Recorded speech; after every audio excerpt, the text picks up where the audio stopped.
कभी कभी जिंदगी की सबसे बड़ी मुसीबत ही सबसे बड़ा मौका लेकर आती है। आज हम एक ऐसी ही कहानी को समझने जा रहे हैं जहां बाढ़ और सड़ती हुई सब्जियों ने एक कामयाब बिजनेस को जन्म दे दिया। तो चलिए देखते हैं कि ये सब हुआ कैसे। देखिए, इस कहानी की शुरुआत किसी बिजनेस प्लान से नहीं हुई, बल्कि एक बहुत बड़े संकट से हुई थी।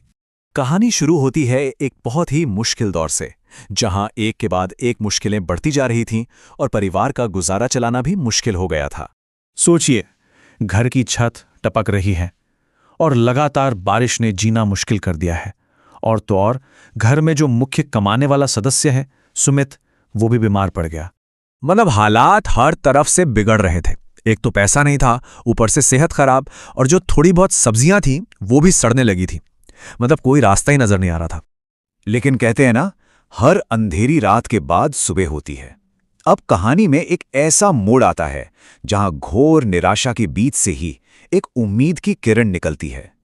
तो हुआ ये कि संजना को घर में बची खुची लगभग खराब हो चुकी सब्जियों से कुछ बनाने को कहा गया, और उसने अनजाने में ही एक ऐसी भाजी बना दी जिसका स्वाद एकदम लाजवाब था।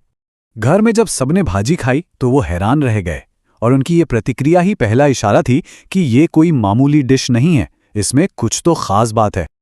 लेकिन असली मोड़ तब आया जब संजना जहां काम करती थी, वहां उसकी मालकिन की बहू ने वो भाजी चखी। उससे वो इतनी पसंद आई कि उसने जोर देकर कहा कि संजना को इसे बेचना चाहिए। इतना ही नहीं, उसने पाव खरीदने के लिए एडवांस पैसे भी दे दिए। हाँ, लेकिन यहां एक दिलचस्प बात है। बिजनेस शुरू करने की जो पहली कोशिश थी वो पूरी तरह से फेल हो गई, और ये समझना बहुत जरूरी है कि आखिर ऐसा हुआ क्यों। तो हुआ ये कि पास के मेले में स्टॉल लगाया गया।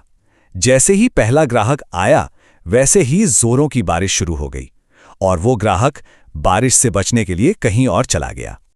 बस उसी पल संजना को एक बहुत जरूरी बात समझ आई कि गड़बड़ पाव भाजी में नहीं है, गड़बड़ तो माहौल में है। असली दुश्मन तो ये बारिश है। और इसी एक सोच ने, इसी एक एहसास ने उनके पूरे बिजनेस मॉडल को पूरी तरह से बदल के रख दिया। इसका हल इतना सीधा साधा था, लेकिन एकदम जबरदस्त। स्टॉल के चारों तरफ बांस लगाए, ऊपर एक बड़ी सी तिरपाल डाल दी, और बस बारिश से बचाने वाला एक छोटा सा लेकिन बहुत ही असरदार शेल्टर तैयार हो गया। और अचानक देखिए क्या हुआ।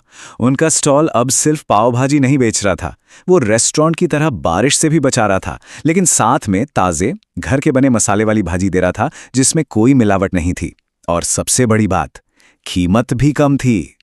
और बस एक बार जब ये मॉडल काम कर गया तो फिर बिजनेस ने जो रफ्तार पकड़ी वो देखने लायक थी।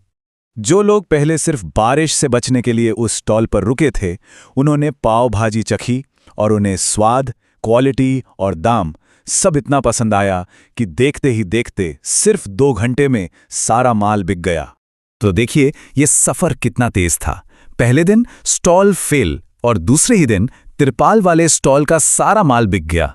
कुछ ही हफ्तों में वो बाजार में मशहूर हो गए, और कुछ ही महीनों में इतनी कमाई हुई कि नया घर और पक्की दुकान दोनों बन गए। तो ये कहानी हमें सिखाती क्या है? यही कि कई बार सबसे बेहतरीन आइडिया प्रोडक्ट को बदलने से नहीं आते, बल्कि अपनी सबसे बड़ी रुकावट को ही मौके में बदलने से आते हैं।